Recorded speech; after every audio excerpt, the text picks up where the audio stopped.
Hello everyone, I hope all are feeling well. जो भी जाओगे बढ़िया होंगे। और इस वीडियो में हम लोग आदित्य L1 स्पेसक्राफ्ट के बारे में जानेंगे, उसकी पूरी हिस्ट्री, कहाँ यूज किया गया है, किसने बनाया, इन सारी चीज़ों के बारे में हम लोग इस वीडियो में देखेंगे। आइए देखते हैं। आदित्य L1 सौर वातावरण का अध्ययन करने के लिए एक कोरोनोग्राफी अंतरिक्ष यान है, जिसे भारतीय अंतरिक्ष अनुसंधान संगठन इसरो द्वारा डिजाइन और विकसित किया गया है और विभिन्न अन्य भारतीय अनुसंधान संस्थान एवं पृथ्वी और सूर्य के बीच लैग्रेंज बिंदु L1 के चारों ओर एक प्रमंडल कक्षा से पृथ्वी से लगभग 15 लाख किलोमीटर की दूरी पर परिक्रमा कर रहा है, जहां यह सौर वातावरण और चुंबकीय तूफान और पर्यावरण पर उनके प्रभाव का अध्ययन कर रहा है। मिशन की प्रकार की बात करें तो सौर अवलोकन ऑपरेटर इसरो जो है कॉस्पी ID 2023-132 है।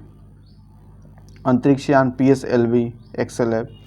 अंतरिक्ष यान की प्रकार PSLV है, बस I-1K है, उत्पादक इसरो है। पेलोड दरम्यान की बात करें तो 244 किलोग्राम। प्रक्षेपण की तारीख 2 सितंबर 2023। Rocket PSLV XL C-57। Launch site Satish Dhawan अंतरिक्ष केंद्र। ठेकेदार जो है इसके इसरो हैं। यह सूर्य का निरीक्षण करने के लिए समर्पित पहला भारतीय मिशन है।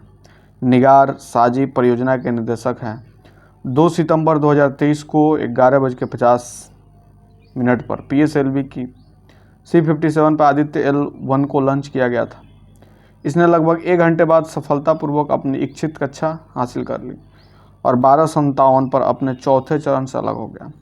इसे 6 जनवरी 2024 को शाम 4:17 पर L1 बिंदु पर डाला गया था। मिशन के उद्देश्य की बात करें तो आदित्य L1 के मुख्य उद्देश्य जो हैं सूर्य में क्रोमोस्फीयर और कोरोना की गतिशीलता का निरीक्षण करने के लिए क्रोमोस्फेरिक कोरोनिल हीटिंग, आंशिक रूप से आयनित प्लाज्मा के भौतिक कोरोनल मास इंजेक्शन CME और उनकी संपत्ति, कोरोनल चुंबकीय क्षेत्र और गर्मी हस्तांतरण तंत्र और फ्लेयर एक्सचेंज का अध्ययन करने के लिए उसकी स्थिति के आसपास भौतिक कण वातावरण का निरीक्षण करना, कोरोना के नीचे कई परतों में प्रक्रियाओं के अनुक्रम निर्धारित करने के लिए जो सौर विस्फोट का कारण बनते हैं, अंतरिक्ष मौसम और सौर हवा की उत्पत्ति, संरचना और गतिशीलता का अध्ययन करना। इसकी इतिहास की बात करें तो इस मिशन की परिकल्पना जनवरी 2008 में अंतरिक्ष विज्ञान सलाहकार समिति ADCOS द्वारा की गई थी।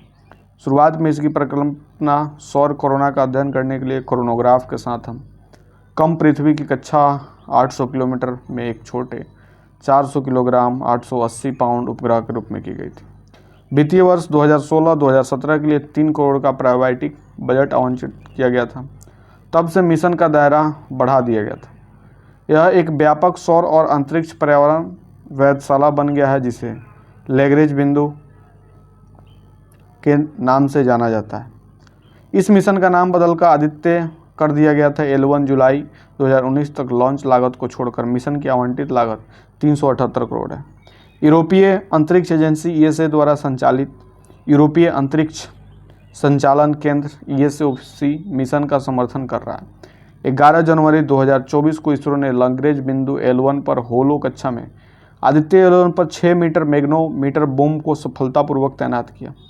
लिफ्ट ऑफ के बाद बूम को 132 दिनों तक संग्रहित किया गया था। कक्षा में परियोजन अवधि जो नापी गई थी वो लगभग 9 सेकेंड की थी, जो 8 से 12 सेकेंड की भविष्यवाणी सीमा के भीतर है। मैग्नेटोमीटर बूम को 2 उच्च सटीकता वाले फ्लक्स गेट मैग्नेटोमीटर सेंसर का उपयोग करके अंतरिक्ष में कम तीव्रता वाले इंटरप्लेनेटरी चुंबकीय क्षेत्र को मापेगा। माप पर अंतरिक्ष यान के चुंबकीय क्षेत्र के प्रभाव को कम करने के लिए सेंसर को यान और 3 से 6 मीटर की दूरी पर रखा गया।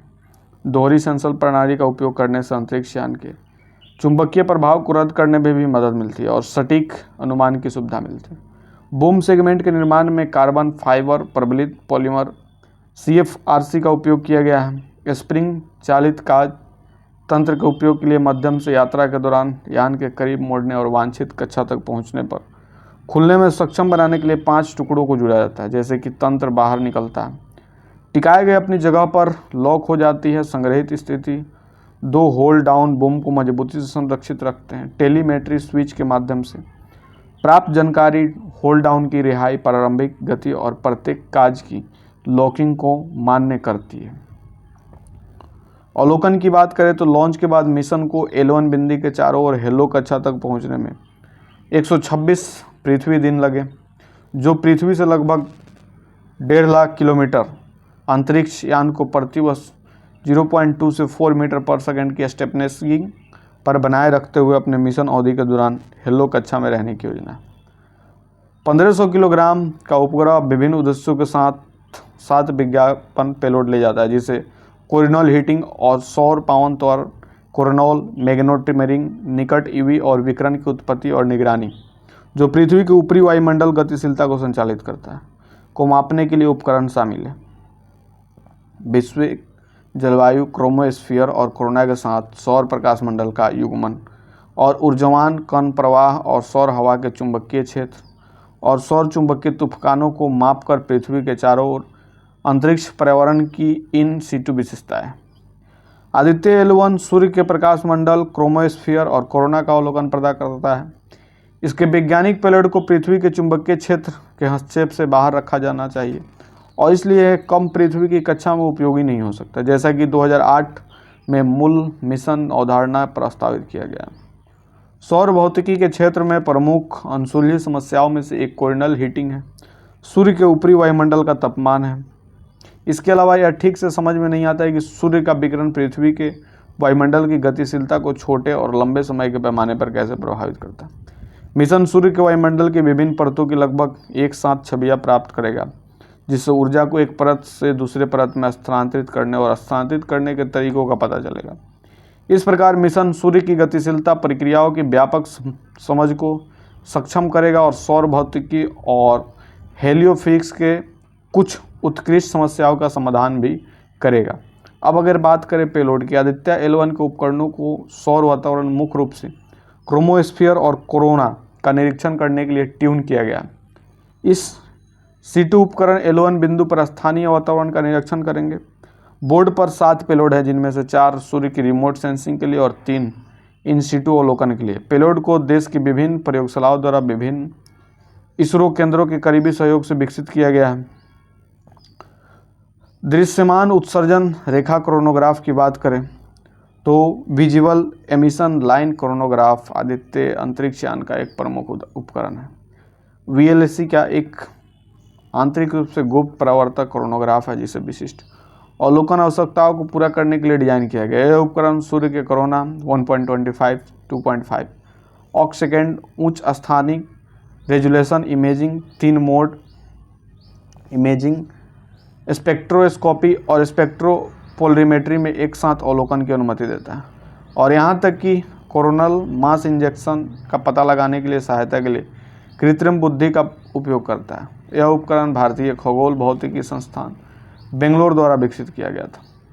सौर पराबैंगनी इमेजिंग टेलीस्कोप की बात करें तो सूट एक पराबैंगनी इमेजिंग टेलीस्कोप है, जिसे सौर गतिविधि और पृथ्वी की वायुमंडलीय गतिशीलता के बीच बेहतर समझ विकसित करने के आशा से 200 से 400 nm की रेंज में नैरी बैंड और ब्रॉडबैंड स्पेक्ट्रल फिल्टर का उपयोग करके पराबैंगनी रेंज में सौर वर्णक्रमीय विकिरण का अध्ययन करने के लिए डिजाइन किया गया। सूट निचले प्रकाश मंडल से ऊपरी क्रोमोस्फीयर तक सौर वातावरण का लगभग एक साथ कवरेज प्रदान करता है। इस उपकरण को इसरो के सहयोग से inter university centre for astronomy and astrophysics Pune द्वारा विकसित किया गया था। सौर निम्न ऊर्जा एक्सरे को स्पेक्ट्रम सोलेक्स एक एक्सरे स्पेक्ट्रोमीटर है, जिसे सूर्य पृथ्वी लैग्रेंजियन बिंदु L1 से सौर नरम एक्सरे फ्लक्स को लगातार मापने के लिए डिजाइन किया गया है। इन मापों का उपयोग सूर्य के कोरोना के गुणों को बेहतर ढंग से समझने के लिए विकसित किया गया है। विशेष रूप से कोरोना का तापमान इतना अधिक क्यों है, सोलेक्स और ज्वालाओं का निरीक्षण करेगा और VLC द्वारा उपलब्ध कराए गए डाटा के साथ मिलकर सूर्य की बाहरी परतों के जटिल तापीय गुणों का अध्ययन करने में मदद करेगा। यह उपकरण UR Rao satellite centre Bangalore द्वारा विकसित किया गया। उच्च ऊर्जा L1 ऑर्बिटर एक्सरे स्पेक्ट्रोग्राम की बात करें तो स्पेन एस्ट्रोनॉमी ग्रुप URC द्वारा विकसित HILOS उच्चारण हेलियोस एक्सरे स्पेक्ट्रोमीटर है, जिसे एक्सरे स्पेक्ट्रम में सौर फ्लैश का अध्ययन करने के लिए डिजाइन किया गया है।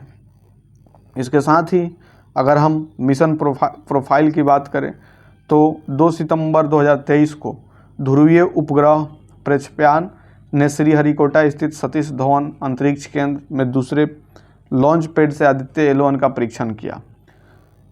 63 मिनट और 20 सेकंड की उड़ान अवधि के बाद आदित्य L1 ने 12:54 पर पृथ्वी के चारों ओर एक अंडाकार कक्षा में एक सफल प्रक्षेपण हासिल किया। तो आदित्य L1 स्पेसक्राफ्ट से रिलेटेड इन्फॉर्मेशन आपको कैसे लगी कमेंट करके बताएंगे। जल्दी मिलते हैं हम आपसे नेक्स्ट वीडियो में, तब तक के लिए बाय बाय।